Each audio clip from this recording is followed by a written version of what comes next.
నడిచినా కూర్చున్నా మోకాళ్ళ నొప్పులు వస్తున్నాయా? ప్రాణ పెయిన్ క్లినిక్ లో అధునాతన చికిత్సతో మోకాళ్ళ నొప్పులు తగ్గించుకోండి. నమస్తే, వెల్కమ్ టు మనం జీవి. నేను వలి. ఆంధ్రప్రదేశ్ ముఖ్యమంత్రి వైఎస్ జగన్మోహన్ రెడ్డి గారు మహిళలకు ఫ్రీ బస్సు పథకాన్ని తీసుకొచ్చి ఆలోచన చేస్తున్నట్టుగా తెలుస్తోంది. ఇప్పటికే అధికారులకు ఆ రకమైన డైరెక్షన్స్ కూడా ఇచ్చినట్టుగా తెలుస్తోంది. ఇప్పటికే కొన్ని రాష్ట్రాల్లో మహిళలకు ఉచిత బస్సు ప్రయాణం అమలవుతుంది.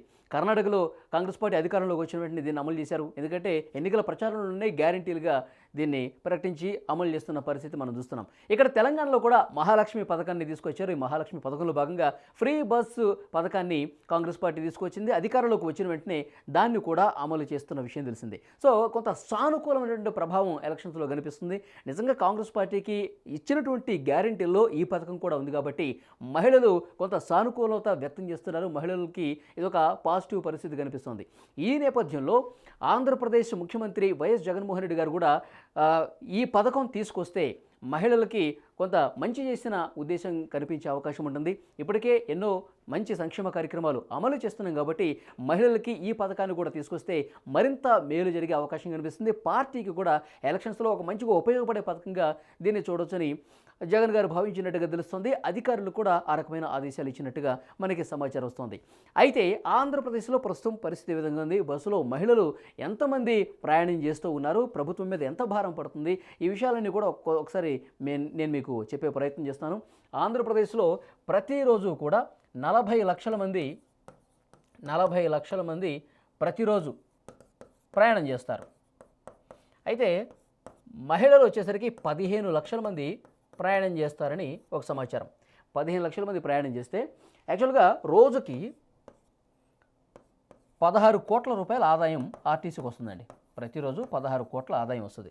16 కోట్లు అంటే నెలకి 500 కోట్ల రూపాయలు, దాదాపు 500 కోట్ల రూపాయలు ఆర్టీసీకి ఆదాయం వస్తుంది. అయితే మహిళలకు ఉచిత బస్సు ప్రయాణం ఇస్తే కనుక మహిళలు ఉచితంగా ప్రయాణం చేస్తే ఆర్టీసీకి ఒక నెలకు 150 నుంచి 180 కోట్ల రూపాయల వరకు నష్టం వచ్చే అవకాశం ఉంటుంది. ఆ భారం ప్రభుత్వం భరించాల్సి ఉంటుంది. ఇప్పుడు ఆర్టీసీకి 150 నుంచి 180 కోట్ల రూపాయలు. ఇక్కడ తెలంగాణలో జీరో టికెట్ ఇస్తున్నారు. ₹1 తీసుకోకుండా టికెట్ ఇస్తున్నారు, దానికి జీరో టికెట్ అని ఇస్తున్నారు.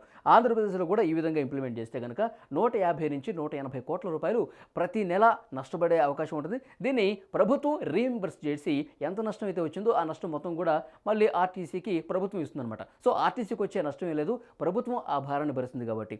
సో ఆంధ్రప్రదేశ్ ముఖ్యమంత్రి వైఎస్ జగన్మోహన్ రెడ్డి గారు చాలా క్లియర్ కట్ ఇండికేషన్స్ అధికారులకు ఇప్పటికే ఇచ్చేసినట్టుగా తెలుస్తుంది. ఆంధ్రప్రదేశ్లో మహిళా ఓటర్లు దాదాపు 2 కోట్ల మంది ఉన్నారు. సో 2 కోట్ల మంది కూడా మేలు జరిగే పథకంగా దీన్ని చూస్తున్నారు. ఎందుకంటే నిత్యం ఆర్టీసీ బస్సులో మహిళలు ప్రయాణం చేస్తూ ఉంటారు కాబట్టి ఏదైనా పని మీద బయటకు వెళ్తుంటారు, ఊళ్ళకి వెళ్తూ ఉంటారు, ఆఫీసులకు వెళ్తూ ఉంటారు. సో వీళ్ళందరికీ ఉపయోగపడే విధంగా ఈ పథకం పనికొస్తుంది. మిగతా రాష్ట్రాల్లో కూడా సక్సెస్ఫుల్గా ఈ పథకం ఇంప్లిమెంట్ అవుతుంది కాబట్టి కొంత నష్టమైనా సరే, కొంత భారం ప్రభుత్వం మీద పడ్డా సరే దీన్ని అమలు చేస్తే బాగుంటుంది అన్న ఉద్దేశంలో ముఖ్యమంత్రి జగన్మోహన్ రెడ్డి గారు ఉన్నారు. ఇప్పటికే పంజాబ్, ఢిల్లీ లాంటి రాష్ట్రాల్లో ఈ పథకం అమలవుతుంది. తర్వాత రీసెంట్గా కర్ణాటకలో అలాగే తెలంగాణలో కాంగ్రెస్ పార్టీ అధికారంలోకి వచ్చిన తర్వాత ఈ పథకాన్ని అమలు చేస్తున్నారు సక్సెస్ఫుల్గా. మహిళలు కూడా చాలా సంతోషం వ్యక్తం చేస్తున్నారు. ఇన్ని రోజులకు మాకు ఉచితంగా బస్సు ప్రయాణం కలుగుతుందనే ఒక భావం, ఒక ఆనందం ఈ రాష్ట్రాల్లో ఎక్కడైతే పథకం అమలవుతుందో ఆ రాష్ట్రాల్లో మహిళలు వ్యక్తం చేస్తున్న పరిస్థితి మనం చూస్తున్నాం. తెలంగాణలో ఈ పథకం అమలులోకి రావడం, మహిళలు సంతోషం వ్యక్తం చేయడం, కాంగ్రెస్ పార్టీకి ఎన్నికల ప్రచారంలో ఇచ్చిన గ్యారంటీ విషయంలో మహిళలు సానుకూలత వ్యక్తం చేసిన నేపథ్యంలో తెలుగుదేశం పార్టీ అధ్యక్షులు నారా చంద్రబాబు నాయుడు గారు కూడా ఈ హామీ ఇచ్చారు. అధికారంలోకి వస్తే వెంటనే మహిళలకు ఉచిత బస్సు హామీ ఉంటుంది, ఉచితంగా బస్సులో ప్రయాణం చేసేటువంటి హామీ తెలుగుదేశం పార్టీ అధ్యక్షులు చంద్రబాబు నాయుడు గారు ఇచ్చారు. ఆ వెంటనే జగన్మోహన్ రెడ్డి గారు అధికారులతో డిస్కస్ చేశారు. ఆ తెలుగుదేశం పార్టీకి క్రెడిట్ వెళ్ళకూడదు, ఆ క్రెడిట్ మనకే రావాలి, ఎలక్షన్స్ కంటే ముందే ఈ పథకాన్ని అమల్లోకి తీసుకురావాలని, మహిళల్ని సంతోషపెట్టే విధంగా మనం ఎన్నో కార్యక్రమాలు చేశాం. సో ఈ క్రెడిట్ కూడా మనకి రావాలి, ఈ పథకం కూడా ఆంధ్రప్రదేశ్లో మనమే ఫస్ట్ స్టార్ట్ చేయాలి అని అధికారులకు క్లియర్ కట్గా డైరెక్షన్స్ ఇచ్చినట్టుగా తెలుస్తోంది. ఈ సంక్రాంతి నుంచి ఆంధ్రప్రదేశ్లో మహిళలకు ఒక కానుక ఇవ్వాలన్న ఉద్దేశం జగన్మోహన్ రెడ్డి గారికి ఉన్నట్టుగా తెలుస్తుంది. ఆర్టీసీ అధికారులకు మీటింగ్లో చాలా స్పష్టంగా చెప్పారు.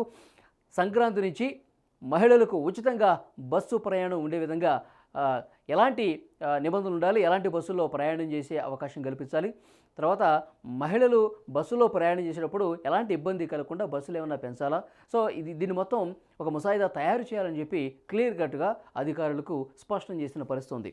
సో చూద్దాం, ఇక సంక్రాంతి ఎన్నో రోజుల్లో లేదు కాబట్టి నిజంగా మహిళలకు కానుక ఇచ్చే విషయంలో ముందుకు వెళ్ళే పరిస్థితి కనిపిస్తుందా? ఎందుకంటే ఇంకొక 10 రోజుల్లో సంక్రాంతి ఉంది కాబట్టి సంక్రాంతి నుంచి ఈ పథకం అమల్లోకి వచ్చేస్తుందని చెప్పి ప్రచారం జరుగుతున్న నేపథ్యంలో అధికారులు మనం కాంటాక్ట్ అయినప్పుడు కూడా అధికారుల నుంచి కూడా సమాచారం ఉంది. ఎస్, ప్రభుత్వం ఆలోచన చేసింది, మాకు కూడా కొన్ని విషయాలు చెప్పారు. సో డెఫినెట్గా ఈ పథకం 100% అమలు చేయాలన్న ఉద్దేశం జగన్మోహన్ రెడ్డి గారిలో ఉందని అధికారులను మేము సంప్రదించినప్పుడు కూడా ఆ డీటెయిల్స్ వస్తున్నాయి. కాబట్టి చూద్దాం, ఇంకెంతో సమయం లేదు కాబట్టి సంక్రాంతి నుంచి ఎంతవరకు ఇంప్లిమెంట్ అవుతుంది, లేదంటే సంక్రాంతి తర్వాత ఏమైనా చేస్తారా, సంక్రాంతికే చేస్తారా పండగ, కాబట్టి చూద్దాం ఎలా ఉండిపోతుందో. Thank you very much.